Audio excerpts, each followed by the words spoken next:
Hello dear बच्चा party, welcome back my YouTube channel बच्चा party science. तो बच्चे लोग कैसे हो आप सभी? आई होप आप सभी अच्छे होंगे, स्वस्थ होंगे।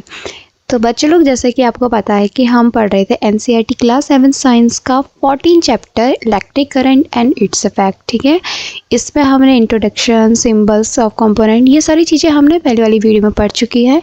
अगर आपने वो वीडियो अभी तक नहीं देखी है तो आपको डिस्क्रिप्शन में नीचे लिंक दी गई है, जल्दी से आप उसे चेकआउट करिए और इस चैनल को लाइक और सब्सक्राइब करना ना भूलिएगा। तो चलो हम स्टार्ट करते हैं आज के सेशन में। तो आज हम पढ़ेंगे heating effect of electric current, magnetic effects of electric current, electromagnetic and electric bell. तो ये 4 टॉपिक आज हम पढ़ने जाएंगे। हाँ इनो, ये थोड़ा सा आपके लिए बड़ा टॉपिक हो जाएगा आज के लिए कि मैं चारों टॉपिक्स पढ़ा रही हूँ, पर क्या करना है, जल्दी से चैप्टर भी तो पढ़ाने हैं आप लोगों को। ठीक है, तो आइए हम स्टार्ट करते हैं।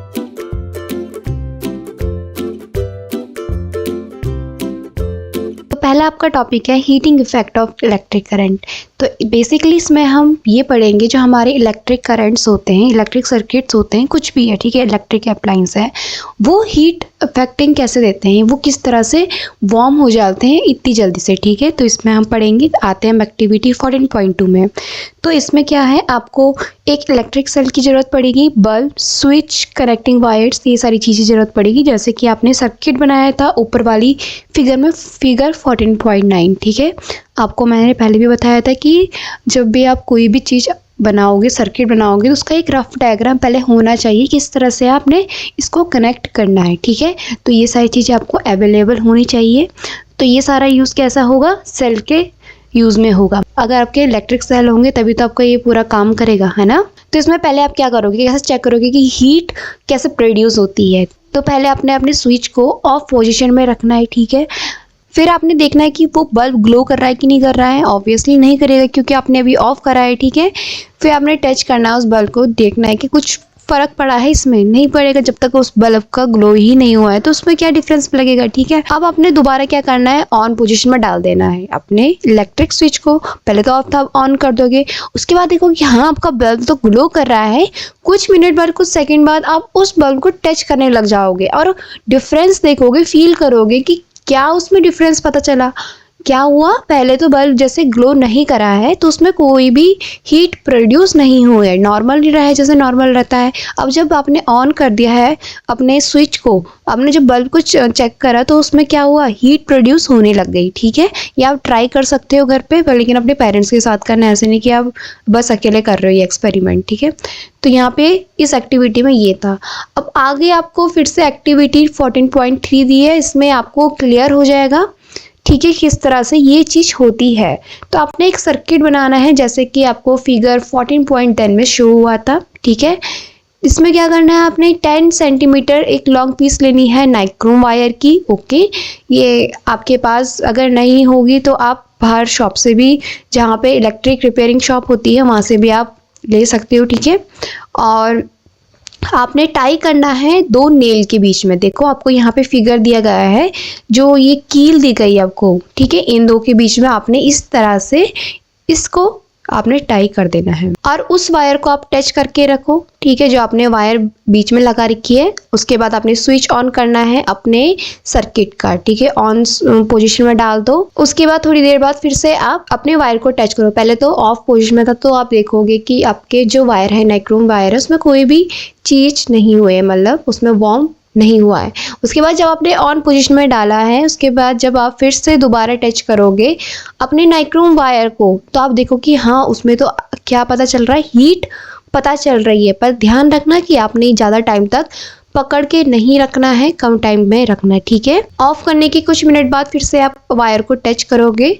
ठीक है, इसमें आपको क्या पता चला, जब आपने स्विच को ऑफ करके रखा तो आपने उस नाइक्रोम वायर को टच करा तो उसमें कोई भी चीज़ चेंज नहीं हुई। जब आपने ऑन करा तो उसमें पता चल रहा था कि हाँ ये धीरे धीरे धीरे क्या हो रहा है, गर्म फील हो रहा है। ठीक है, जो वायर होती है, हॉट वायर होती है, ये क्यों होती है, क्योंकि इसमें इलेक्ट्रिक करंट पास हो रहा है। ठीक है, अब आपको पता चला क्यों होती है हीट फॉर्म, क्योंकि उसमें क्या हो रहा है, करंट पास हो रहा है। इसी वजह से जो हमारी वायर है या बल्ब है या कोई भी इलेक्ट्रिक अप्लायंस है, उसमें वार्म होता है। Okay, this is the heating effect of electric current, और यही हीटिंग इफेक्ट क्या है, एक इलेक्ट्रिक करंट कहा जाता है। क्या आप सोच सकते हो कि कोई भी इलेक्ट्रिक अप्लायंस होते हैं जो हीट प्रोड्यूस करते हैं, कहाँ कहाँ यूज़ आ सकते हैं? जैसे कि आपको नीचे दिखाई दे रहा है, ये आपका एक हीटर है, ठीक है। इस तरह से आपने बहुत सारी चीज़ें लेनी है जिसमें ऐसी वायर्स का यूज़ होता है या फिर हीट प्रोड्यूस होती है, ये ऐसे अप्लायंसेस अपने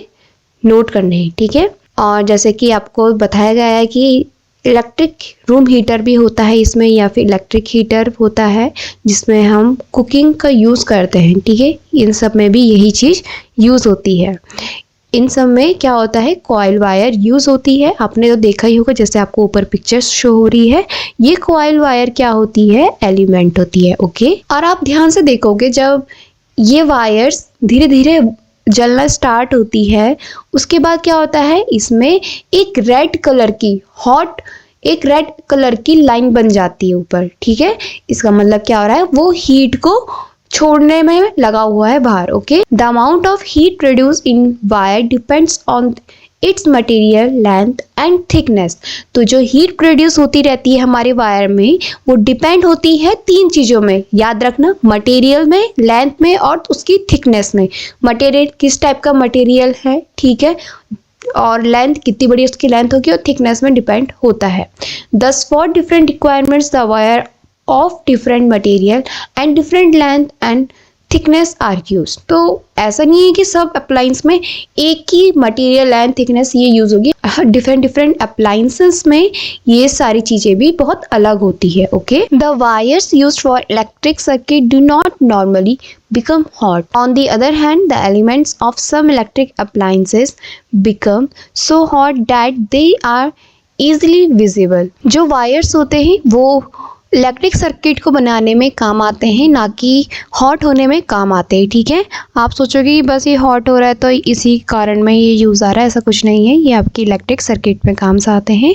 और दूसरी तरफ जो एलिमेंट्स होते हैं इलेक्ट्रिक अप्लायंसेस में, ठीक है, जब वो बहुत जल्दी गर्म हो जाते हैं, वो इसलिए हो जाते हैं क्योंकि वो इजली से विजिबल हो जाते हैं चीज़ों में, ठीक है। क्योंकि उसमें क्या डिपेंडेड है, ये डिपेंडेड है इसके मटेरियल लेंथ और उसकी थिकनेस में। The filament and electric bulb get heated to such a high temperature that it starting glow. तो इसी तरह से बल्ब में मैंने आपको कहा था फिलामेंट होता है।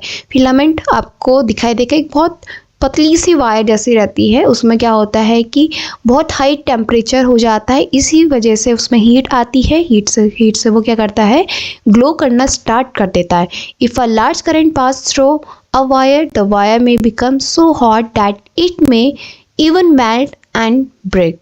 अगर कोई भी बहुत बड़ी करंट पास कर रहे हैं हम किसी भी वायर में, ठीक है, तो वो वायर क्या होगी, बहुत गर्म होने लग जाएंगी। गर्म के साथ क्या होगा, मेल्ट भी होंगे और ब्रेक भी होने लग जाएगी।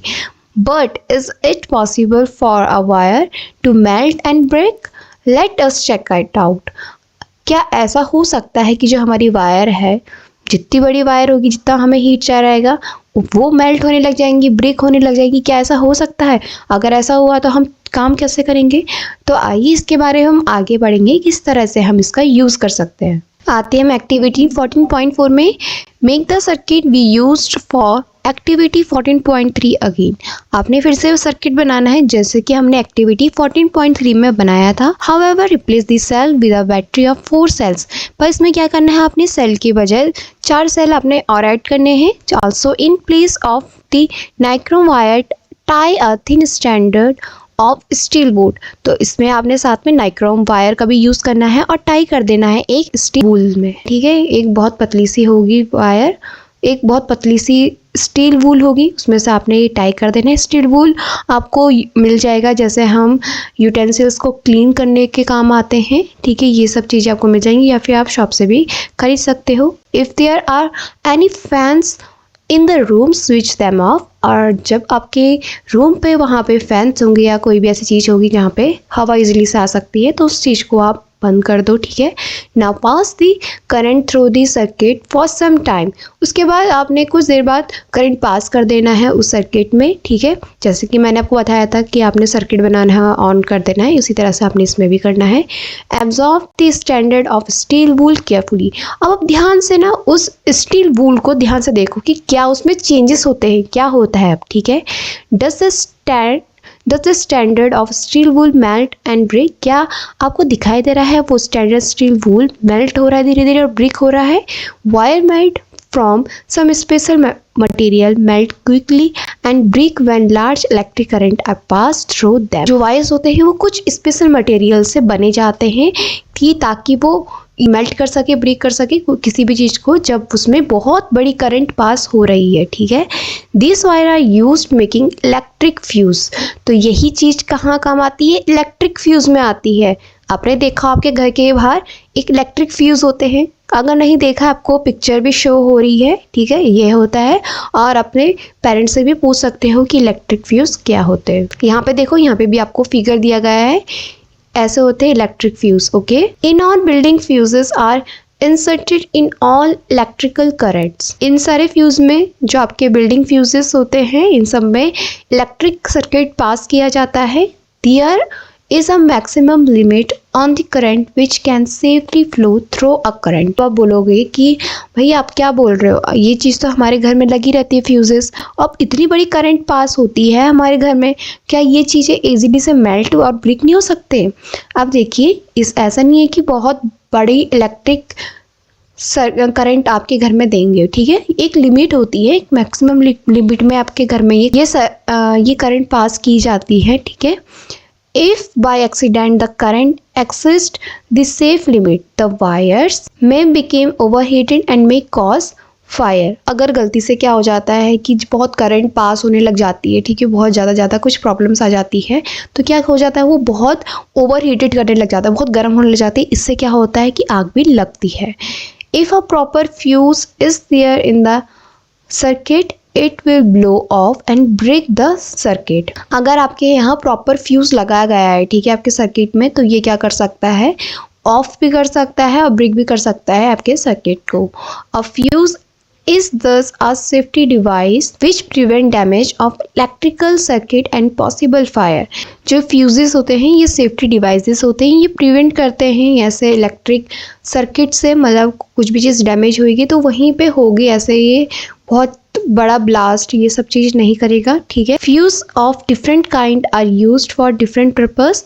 जो फ्यूजेस होते हैं वो बहुत अलग अलग कामों में आ सकते हैं। Figure 14.14 shows fuses used in our houses. मैंने आपको पहले ऊपर दिखा दिया है फिगर में कि फ्यूजेस किसे कहते हैं और आपके घर में क्या लगे जाते हैं। Fuses show in figure 14.15 are generally used in electrical appliance.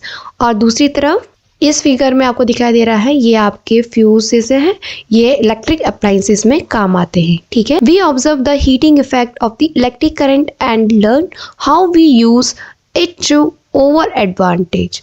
Does the electric current have other effect also. अब हमने ऊपर जितना भी पढ़ा है, ठीक है, हमने ऑब्जर्व करा कि किस तरह से हीटिंग इफेक्ट आती है इलेक्ट्रिक सर्किट पे, किस तरह से वार्म होता है, ठीक है, क्या क्या इसके एडवांटेज है, जैसे कि हमने फ्यूज के बारे में पढ़ा, ओके। क्या इलेक्ट्रिक करंट कोई और इफेक्ट भी दे सकता है? तो आइए इसके बारे में हम आगे वाले टॉपिक में पढ़ते हैं। अब आते हैं हम अपने नेक्स्ट टॉपिक में, magnetic effect of electric current, okay. इसमें फिर से आपको एक्टिविटी 14.5 दी गई है। Take the cardboard tray from inside a discarded match box. अगर कोई भी आपके पास मैच स्टिक बॉक्स होगा उस पर आपने कार्डबोर्ड ट्रे को फिक्स कर देना है, ठीक है। Wrap an electric wire a few time around the cardboard tray. उसके बाद आपने एक इलेक्ट्रिक वायर डाल देनी है कार्डबोर्ड ट्रे में, ठीक है। Place a small compass needle inside it. और एक कंपास नीडल भी आप उसके अंदर रख सकते हो। Now connect the free end of this wire to an electric cell through a switch as shown in figure 14.17। उसके बाद आपने एक वायर कनेक्ट करनी है जैसे कि आपको फिगर 14.17 में दिया गया है। इस तरह से देखो कि आपने एक कंपास नीडल बनाना है, ठीक है, जिसमें आपने ये करंट पास करनी है, ऐसा सर्किट बनाना है आपने। Note the direction in which the compass needle is pointing, और उस डायरेक्शन को नोट करते रहो कि जो आपका कंपास नीडल है वो कहाँ पे पॉइंट कर रहा है। Bring a bar magnet near the compass needle, observe what happen. उसके बाद आप बार मैग्नेट लोगे, ठीक है। बार मैग्नेट आपको पता है, इसमें भी शो हो रहा है आपको फिगर में, इसको कहते हैं हम बार मैग्नेट। इस बार मैग्नेट को आप कंपास नीडल के सामने रखोगे और ऑब्जर्व करोगे क्या होता है इसमें।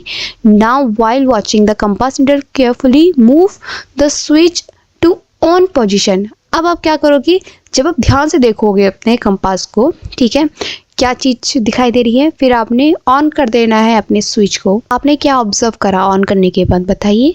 Does the compass needle deflect, क्या कंपास नीडल डिफ्लेक्ट होने लग गया, मतलब वो मूव हो रहा है। Move the switch back to the off position, अब आप बंद कर दो फिर से, ठीक है। अब अपने कंपास नीडल को फिर से देखो, अब वो क्या दिखेगा, क्या वो चीज इनिशियल पोजीशन मतलब वापस अपनी ही जगह में आ गई है कंपास नीडल, बताइए। यही एक्सपेरिमेंट आप कुछ टाइम तक रिपीट करते रहोगे, ठीक है, और यही चीज़ आप अपने कुछ टाइम तक करते रहोगे और देखोगे कि आप जब ऑन कर रहे हो तो वो नीडल क्या हो जा रही है, डिफ्लेक्ट होना स्टार्ट हो जा रही है। अब जब ऑफ कर रहे हो वो दोबारा अपनी इनिशियल पोजीशन में आ रही है, ठीक है। तो ये एक्सपेरिमेंट क्या इंडिकेट करी है, we know that the needle of a compass is a tiny magnet which pointed in a north south direction. तो हमको पता है जो नीडल होते हैं कंपास नीडल, उसमें क्या होता है, एक टिनी मैग्नेट अटैच रहता है, ठीक है। वो क्या करता है, डायरेक्शन बताता है, नॉर्थ साउथ डायरेक्शन बताता है। When we bring a magnet close to it the needle get deflected. जब हम उसको मैग्नेट को क्लोज ले जाते रहेंगे उस नीडल के, तो क्या होगा, नीडल डिफ्लेक्ट होना स्टार्ट हो जाएगा। We have also seen that compass needle get deflected when the current flow in near by wire. और हमने ये देखा इसमें कि जब हम कंपास नीडल, जो हमारा कंपास नीडल डिफ्लेक्ट हो रहा है, जब हम उसको क्या कर रहे हैं, इलेक्ट्रिक फ्लो करवा रहे हैं या फिर किसी वायर के सामने उसको ले जा रहे हैं। Can you connect the two observation, आप इन दो ऑब्जर्वेशन को कनेक्ट कर सकते हो। When the current flow through a wire does the wire behave like a magnet. जो हमने अभी ऊपर देखा, हमने एक्सपेरिमेंट बनाया, तो इसमें से एक क्वेश्चन अराइज होता है कि जो करंट फ्लो हो रहा है वायर में, ठीक है, वो वायर क्या मैग्नेट की तरह बिहेव कर सकता है। This is what a scientist called Hans Christian Oersted, ठीक है, आल्सो वंडर्ड। अब एक साइंटिस्ट है जिसका नाम है हैंस क्रिश्चियन ऑरेस्टेड, जैसे कि आपको फिगर 14.18 में दिया है कि देखो ये है आपके साइंटिस्ट, और ये भी इस चीज से बहुत हैरान है कि भाई ये क्या हो रहा है, कैसे हुआ ये सब, ठीक है। He was the first person who noticed the deflection of compass needle every time the current was passes through the wire।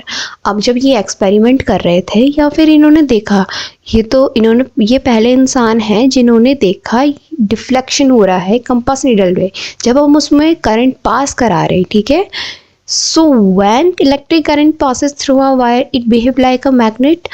तो क्या जब हम इलेक्ट्रिक करंट पास करा रहे हैं उस वायर में तो ये क्या मैग्नेट की तरह बिहेव करेगा।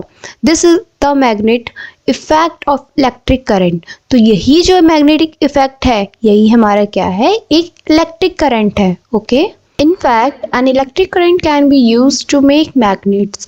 Do you find too surprising? Let us try it out. In fact जो आपके इलेक्ट्रिक करंट्स होते हैं ये इसी चीज़ में, मैग्नेट्स में यूज़ आते हैं। क्या आपको जान के ये सरप्राइजिंग लगी, भाई आप क्या बता रहे हो कि जो वायर्स है वो मैग्नेट की तरह भी बिहेव करते हैं और इलेक्ट्रिक करंट भी पास कर सकते हैं इजीली से।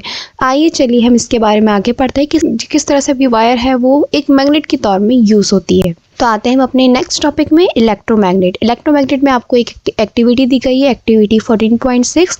आपने इसमें 75 सेंटीमीटर लॉन्ग पीस लेना है एक इंसुलेटेड का, ठीक है।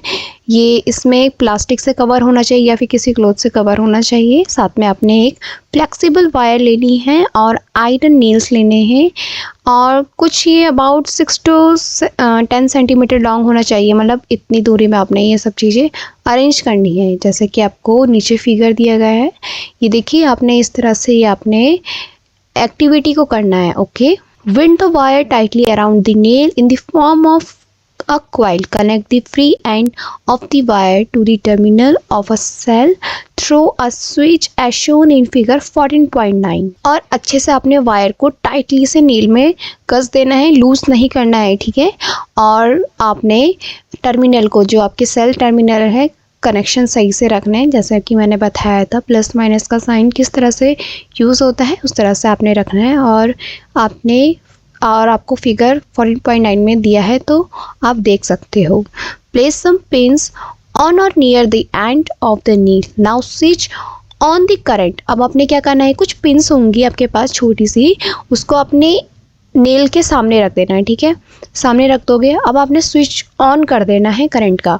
क्या दिखाई दे रहा है आपको, क्या हुआ, जो पिन्स है वो क्या पास आ गई है नेल्स के, ठीक है। Switch off the current. अब आप दोबारा स्विच ऑफ कर दोगे, करंट पास नहीं हो रही है। अब देखोगे कि जो पिन्स है अभी भी उसमें क्या हो रही है, एंड में चिपकी हुई है वो, ठीक है, आपको दिखाई दे रहा होगा नीचे।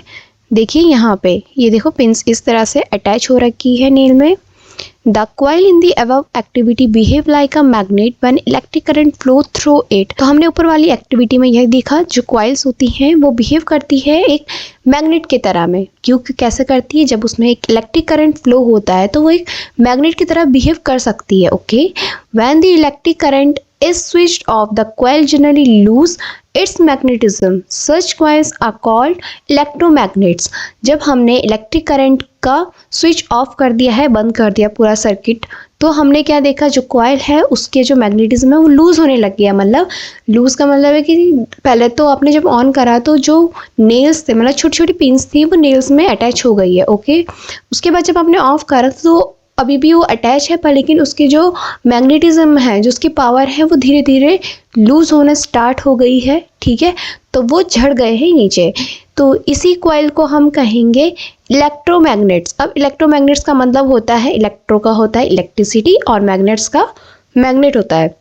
मतलब कोई भी जो इलेक्ट्रिक चीज़ें हैं, इलेक्ट्रिसिटी से हम बना रहे हैं, वो किसके तरह बिहेव करती है, एक मैग्नेट की तरह बिहेव करती है। The electromagnets can be made very strong and can lift very load heavy loads. जो इलेक्ट्रोमैग्नेट होते हैं वो बहुत स्ट्रांग होते हैं और बहुत भारी लोड को भी उठा सकते हैं। जैसे कि आपको याद होगा, मैंने आपको एक क्रेन के बारे में पढ़ाया था चैप्टर 13 में, जब आप क्लास 6 में थे। उस टाइम मैंने आपको इस बारे में बताया था कि क्रेन होती है जो मैग्नेट वाली चीज़ों को उठाती है, ठीक है, जैसे जंक वगैरह हो गई, इन चीज़ों को उठाती है। The end of such a crane has a strong electromagnet attached to it. The electromagnet are also used to separate magnetic material from the junk।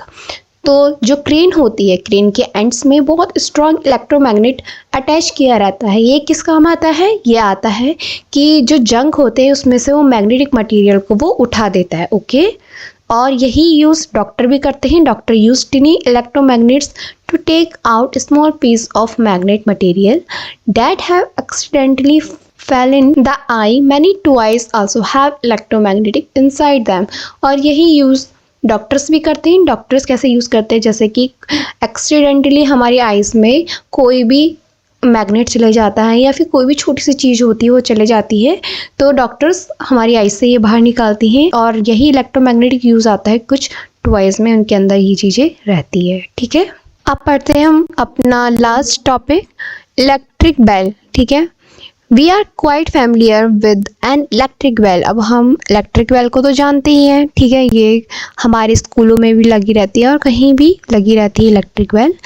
It has an electromagnet in it. Let us see how it work. अब इसके अंदर भी electromagnetic का use होता है। आइए अब हम देखेंगे किस तरह से ये वर्क करता है। Figure 14.20 shows the circuit of an electric bell. आपको फिगर 14.20 दी गया है, यहाँ पे देखिए ये चीज़ दिया गया है। इस तरह से आप इसका सर्किट दे सकते हो कि कैसे बना जाता है। It consist of a coil of wire wound on an iron pieces. आप देख रहे हो जो कि कॉइल है वो एक वायर से वाउंड रखी, मतलब बंधी हुई है प्रॉपर, ठीक है, उसमें आयरन पीस में। The coil acts an electromagnet. मैंने आपको क्या कहा था, जो कॉइल होती है जिसमें हम वायर को लपेटते हैं पूरी अच्छी तरह से, वो किसकी तरह बिहेव करती है, इलेक्ट्रोमैग्नेट की तरह, ठीक है। An iron strip with a hammer at one end is kept close to the electromagnet. जो आयरन स्ट्रिप होती है, जैसे कि हैमर देख रहे हो, अब छोटा सा हैमर लगा हुआ है, ठीक है, वो क्या होता है, क्लोज होता है इलेक्ट्रोमैग्नेट से। There is a contact screw near the iron strip, और यहाँ पे आप देख रहे हो कि एक स्क्रू बना गया है आयरन स्ट्रिप से, ठीक है। यहाँ पे when the iron strip is in contact with the screw the current flow through the coil which became an electromagnet. जब आयरन स्ट्रिप स्क्रू की कांटेक्ट में आती है, जो करंट फ्लो होता है कॉइल में, तो वो इलेक्ट्रोमैग्नेट की तरह बिहेव करने लग जाता है।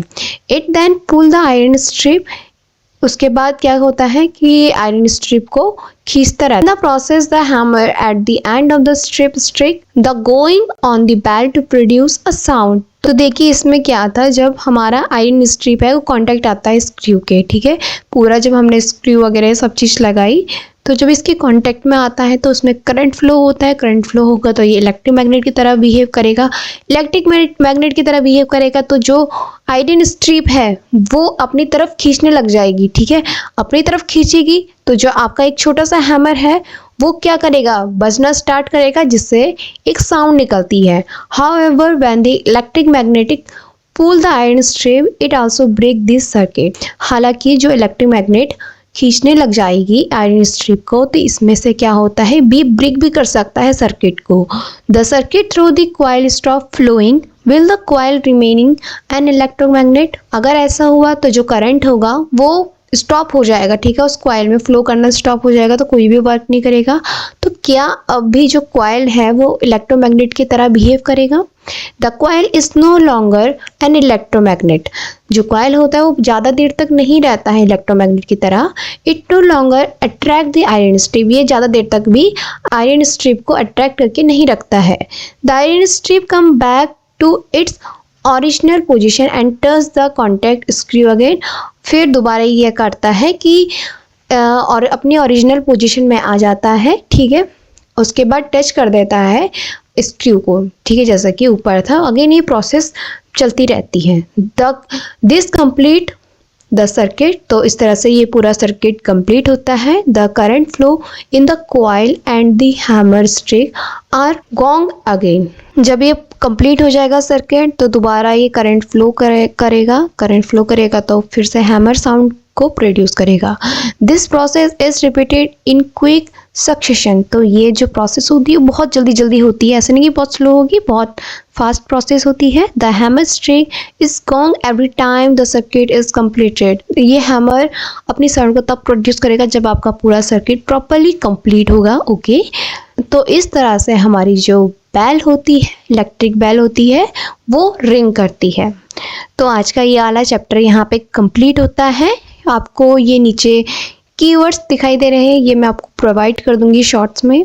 आई होप आपको ये चैप्टर समझ आया होगा कि इलेक्ट्रिक सेल, बैटरी या फिर इलेक्ट्रोमैग्नेटिक, ये सारी चीज़ें क्या होती है, सर्किट क्या होती है। और ध्यान रखना आप सिंबल्स पढ़ना मत भूलिएगा, ठीक है। इन चीज़ों को मत बोलना, क्योंकि ये आगे भी काम आएंगे आप। सो आज के लिए इतना ही है, और इस चैनल को लाइक और सब्सक्राइब करना ना भूलिएगा। तो आगे के हम नेक्स्ट चैप्टर नेक्स्ट वीडियो में पढ़ते हैं। आज के लिए इतना ही। Thank you.